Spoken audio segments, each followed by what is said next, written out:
how do you actually set it up? Is it just like setting up a marker float? It is exactly the same as setting up a marker float. But I know you're quite keen in terms of the actual, some of the gear that's used, aren't you, Yeah, for various reasons? Yes. If we start with the rod, a spod rod. Yeah. Yeah. Yeah. You don't want it on your normal rod because it's not heavy. You know, a spod rod's going to give you better distance and going to deal with it better. So you've got a spod rod. Obviously that's not heavy in itself, but you've still got a lead to go on yeah, there. Of course Yeah, you have, combine yeah. those. Yes, yeah. So you've got your spod rod, spod reel, braid. Essential to use braid, really, and we recommend that you use a 50-pound braid or above. Okay.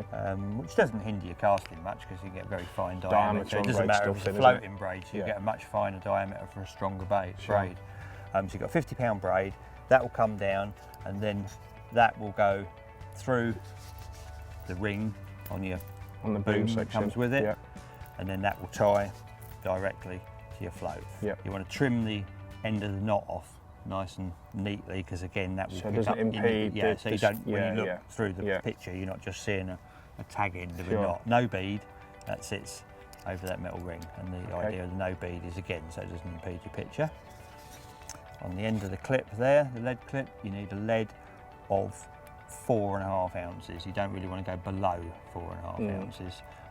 Because of the resistance of the float, when you're bringing it back down, you don't want the lead sliding towards you. Okay. So it's the one working against the other. Sure. So you want a decent lead, 4.5 ounce or above.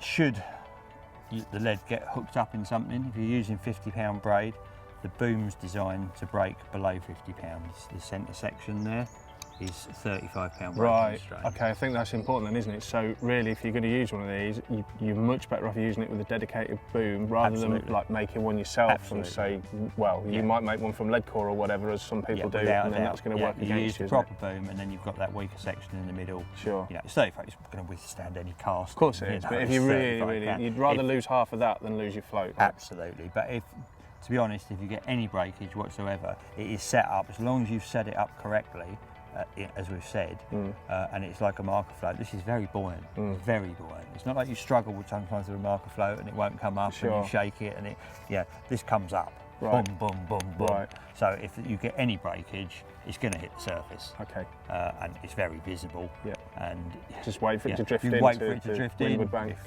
you're on a lake where they've got a rescue boat, you might paddle out there and get it, whatever. But it's going to be on the surface. It's not going to be lost. No. It will come to the top. Easily. Good, because I think that was when we first saw it. One of our first thoughts was, "Oh crikey, what happens if you crack off?" You know, it's a lot of. It's not like losing a $5.99 it floats back in. Sure. You know. Yeah. And it's not like some products, baiting products, and that sit just below the surface of the water, and you can't see where they are, and that you see it. Yeah. You know, you're getting that back. You are getting that back, and with as long as you use the sleeve with it, it's very buoyant, very visible, and you're getting it back. Brilliant.